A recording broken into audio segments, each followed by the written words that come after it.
Hello all and welcome back. I hope you're all doing really well. Seriously appreciate the love and support on the most recent videos, being that STADER interview. Check that out if you've not seen it. And also the Saucerswap video showing you guys how to provide liquidity over on the pioneering decentralized exchange on Hedera.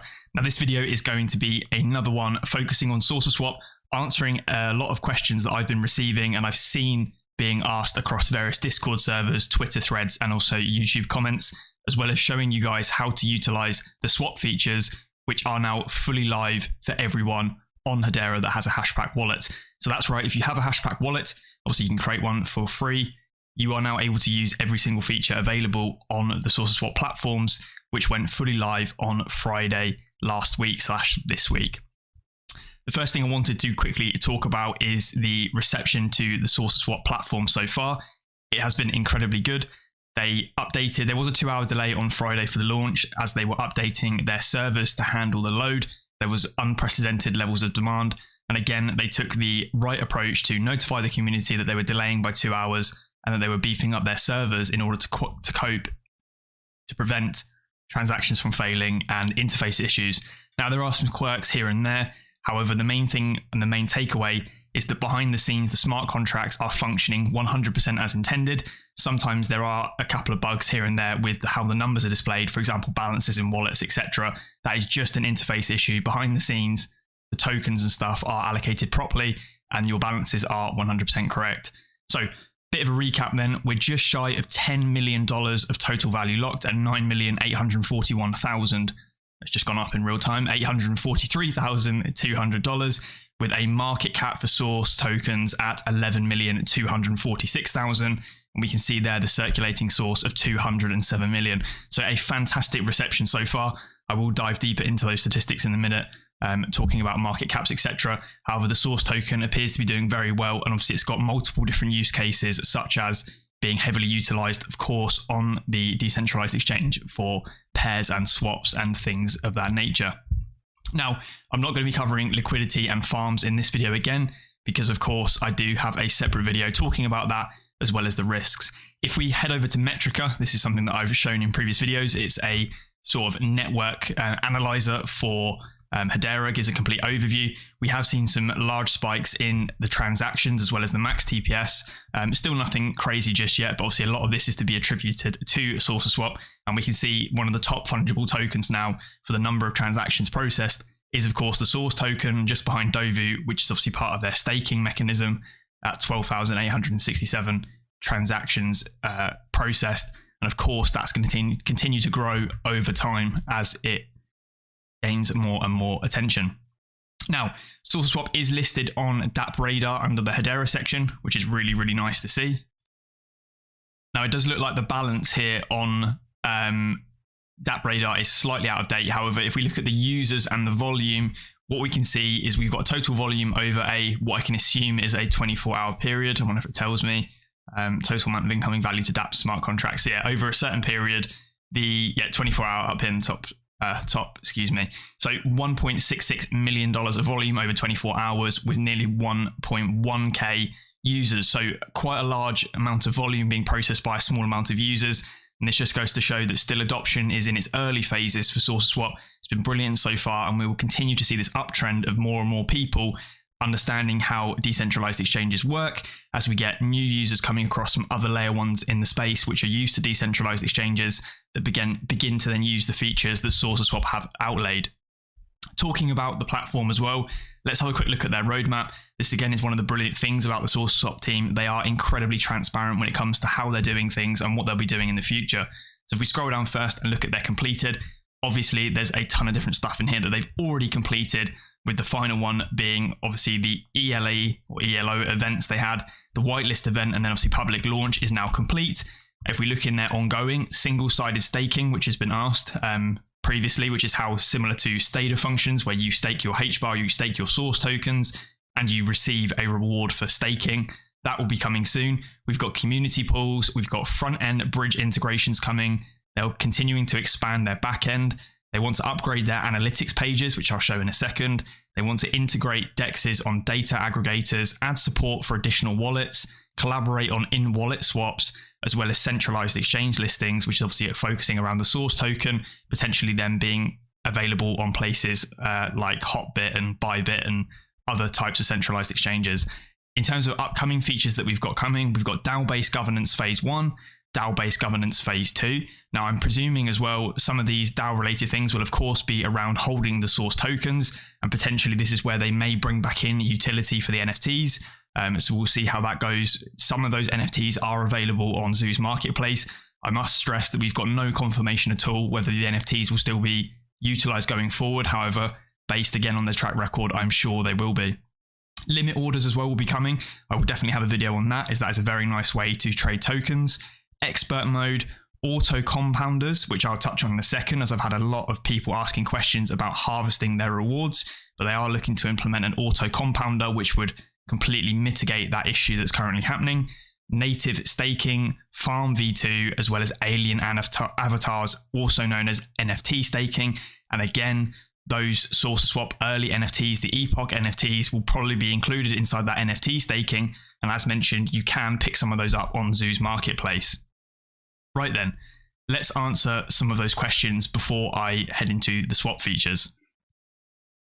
Okay, so I'm back over on the farm tab you can see at the top here, and this is that HBARX pool that I supplied liquidity to in the previous tutorial. And what we can see here is I now have a harvest feature with the earned rewards that I have accumulated so far. And of course, each of these pools rewards users in the form of source tokens as well as HBAR tokens. And we can see here I've got roughly 35 tokens and then 14 HBAR tokens with a value of around $2 or $1.90 and nearly $1.10.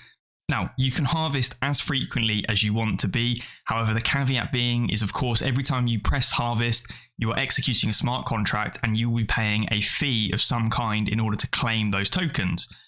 So people have been asking, well, how frequently do I then harvest to provide that liquidity to then stake those LP tokens to kind of get an auto compounding feature going? And the truthful answer is as frequently as you want to be. Now, what I intend to probably do is maybe every week or every 2 weeks or so is harvest those tokens and then restake them back into the pools by providing liquidity again, get those LP tokens and enter them into the farm, just as I showed in that previous video. So that's kind of the time frame that I'm looking to do. You can of course do it more frequently than that, but then you're paying more and more of those fees in order to claim those rewards. And you basically need to look at the trade-off between how fast you're accumulating rewards, which obviously go hand in hand with the number of transactions being processed on the DEX, as well as with how much you're paying in fees to jump between the different sort of smart contracts and stuff. Now, as we did see in that roadmap, what will be happening in the future though is they are looking to implement some form of auto compounding, which will then remove the need for you to be able to harvest these tokens anyway. They will automatically harvest themselves every sort of epoch time frame, which is set by the team. Could be every day, could be every 2 days, could be every 30 minutes, who knows? And that will then automatically re-enter those into the pools for you guys so that you are earning those rewards in a compounding fashion without having to worry about harvesting them yourselves and doing that. So hopefully that answers that question. It really does come down to your own personal preferences. The other question I've seen a lot of people asking is what is up with these HTS tokens that you see in brackets next to some of the token names.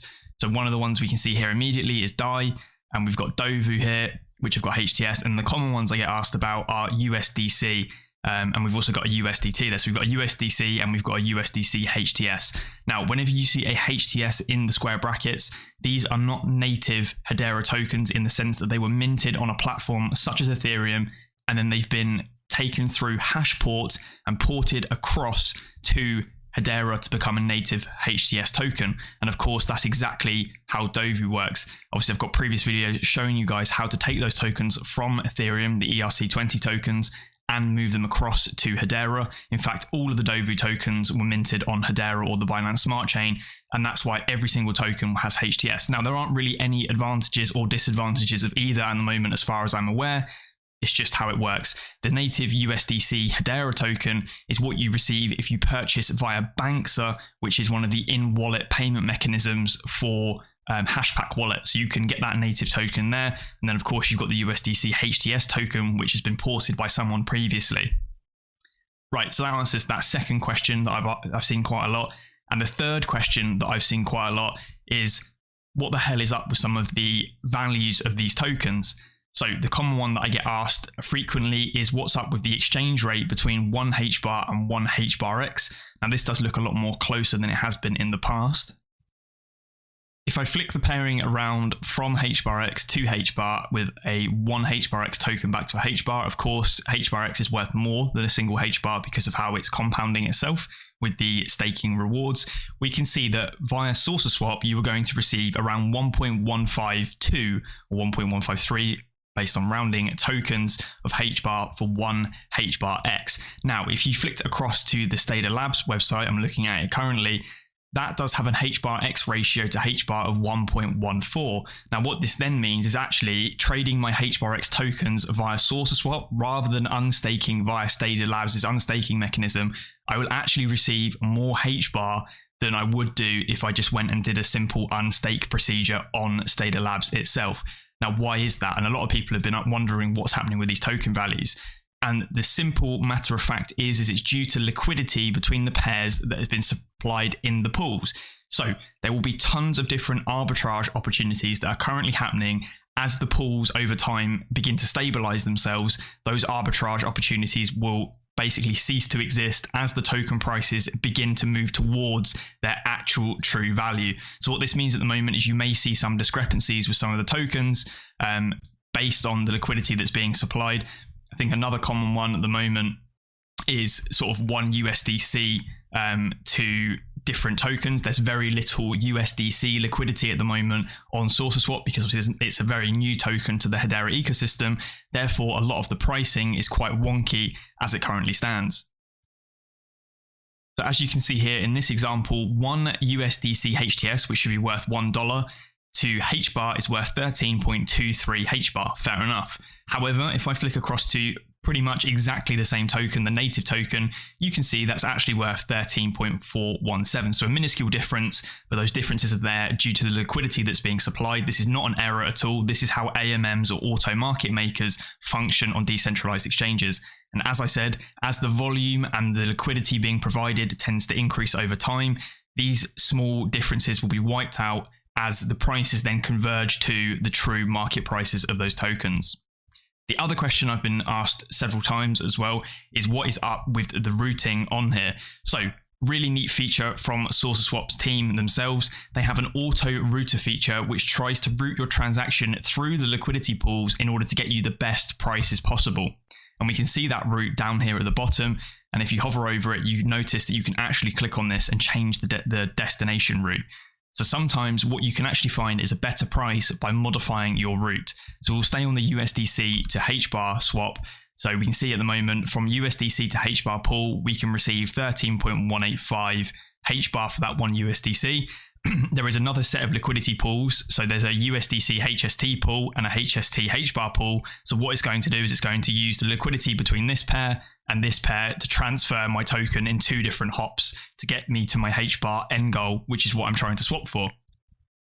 So if I actually click on this, what we can now see is my one USDC would actually buy me 13.16 HBAR in comparison to the 13.185. So I get slightly more HBAR going through the auto-routed feature rather than the HST to HBAR pool. And then of course, similarly, there's a third route here that I can select. Some different tokens will have multiple routes depending on the number of liquidity pools available. I can go from USDC to USDC HTS to HBAR, and that gives me even less HBAR than the initial pool that was auto-selected by Saucerswap. So I urge you guys to make sure you do have a play around with that. The feature itself, most of the time, I'd say 95% of the time, is spot on. It does give you the best prices. However, again, sometimes there is an opportunity for arbitrage to get your best token values by just swapping the route at the bottom here, and this will give you slightly better pricing on those tokens. Similarly, if I select another token here, let's say I want to go from HSUITE to JAM, we can see there's multiple different routes here available. I can go from HSUITE to Source to HBAR to then to JAM, or there's a HSUITE Source JAM token. It's auto-selected this four-way route here. So one HSUITE equals 0.735 JAM, 734 on that one, so it's not as good, and 733 on that one, so it's not good. So again, the auto-routing feature selected the best route for me personally, but it's something that I do like to check just in case to make sure. Okay then, so let's actually buy some tokens, and what tokens can we buy? And obviously these should hopefully be listed in the title for you guys, but things like HSUITE at the moment are available, JAM tokens, HST, which is Headstarter's native token, is available. You've also got those energy trade tokens that you guys may have received if you signed up for some of those airdrops way back when. You can actually trade those tokens out for yourselves if you don't want to hold on to them anymore. Of course, you can buy the DOVU tokens, and you've got the CLXY tokens, of course, Source tokens, which are doing very well at the moment, and I think will continue to do very well in the future. Of course, I hold a decent amount of Source because I bought some of those NFT collections way back when we were in the early stages of development. So in this video here, I'm going to show you guys how to actually buy some DOVU tokens. One quick mention is actually the HSUITE tokens at the moment, as of recording, are currently underpriced in comparison to their latest IDO. They're looking for a IDO round 2. They've confirmed their price, but the token value at the moment on Saucerswap is much cheaper than that IDO price. If you want to pick up some HSUITE, it's incredibly cheap at the moment. And of course, they are another decentralized exchange being built. Instead of using smart contracts, they're using smart nodes on Hedera. So similar, but slightly different. And I think they'll do very well as well. I've covered them in the past. Very cheap tokens at the moment. But of course, make sure you're doing your own research. There's plenty of videos on my channel. So I'm going to look at buying some DOVU tokens here. So how do we do this? So first of all, we go from the from balance to the S2, the to balance. So DOVU needs to be in my to balance. And what I'm going to use to buy the tokens with is my HBAR. Now, of course, I could use any of these tokens on this list. If you have some ETT tokens and you want to trade them to DOVU, you do exactly this process, but you just use your ETT as your balance. Here, of course, I'm going to use some HBAR, and let's say I'm going to buy 50 HBARs worth of DOVU tokens. Now, what we can see here is it's predicting my estimated amount of DOVU that I'm going to receive from those 50 HBAR is around 533 DOVU tokens. That price exchange rate ends up being around 1 HBAR to 10.7 DOVU tokens, roughly. There's some other options that you're seeing here that we can modify. So slippage is a setting that we can actually manipulate by clicking on this little edit button, and up here in the top right hand side we've got the cog button that you can utilize. You can obviously change the currency as well that it's displayed in. You can toggle R on and off, and we can move our slippage. So slippage tolerance on decentralized exchanges is a predefined figure that the transaction will revert if the price changes unfavorably by more than this percentage. So what this means is that if the price of these tokens increases against me by 0.5%, then it will cancel my transaction and it will fail to go through. Similarly, you can up this. So 1%, if the tokens move then up to 1%, it will process my transaction. If it goes above 1%, it will fail my transaction. Now, during times of serious amounts of demand, people will begin to use really high amounts of slippage, like 10, 20%. And you see here, you risk high slippage on your transactions, which means I could lose that percentage potentially of my transaction. So what this means, if I set 1% and the price moves 0.9% against me, I'm going to receive 0.9% less tokens than I expected to receive. Because it was under the 1%, the transaction will still go through, but I lose 0.9%. Similarly, if I set 20% as my threshold, any transaction or price movement up to 20% will get processed regardless. So I could lose up to 20% of that transaction to slippage in the pool itself. It's a really important feature to understand. Now here, I'm actually going to try 0.1% because there seems to be decent liquidity across this particular pool, and hopefully I can get away with a small amount of slippage. What we can also see here is price impact. So on particular pools, and again, this goes back to how liquidity is being supplied, depending on how much you try and process, you will see a large price impact. So in this instance, 50 HBAR is obviously not a lot in comparison to the amount of liquidity sat in this pool of HBAR DOVU. So I'm going to only impact the price by 0.3%, which is minuscule and not something that I have to worry about. Now, let's say I wanted to buy 10,000. Let's see it go up even higher. Let's go to 1 million tokens of HBAR. I want to trade that for just under 6 million DOVU. What we can see immediately is I'm now facing a price impact of 45.67%. And I'm effectively going to lose that immediately when I try and fill my order. I'm going to lose a significant chunk of this HBAR to price impact because the price is going to change drastically due to the size of my order that I'm trying to process. And again, the larger the pool, the less likely you're to see this. So again, for an example, I know the HBARX pool has got much stronger liquidity. If I do that same transaction of 1 million HBAR, I'm only impacting the price by roughly 4.4%. So I lose many less tokens by doing that trade. Anyway, let's go back to my example of HBAR to DOVU, if I can quickly find it. And we can see here that I want to buy, 50 tokens worth of HBAR for 533 DOVU. The route is set as we saw, and then we can see the fee here of 0.15 HBAR. So for each trade, a 0.3% fee is paid, of which 0.25% goes to liquidity providers and 0.05% to the DAO treasury. And that is obviously what is producing those rewards up in the liquidity tab here. And then of course the farm rewards are actually being given to us by the Saucerswap team themselves from their reserves. And probably part of that is those DAO reserves. So that's where all of the rewards are coming from. It's coming from people like you and me that are then buying and trading tokens, where we then get hit by this really tiny fee in order for us to have these transactions processed.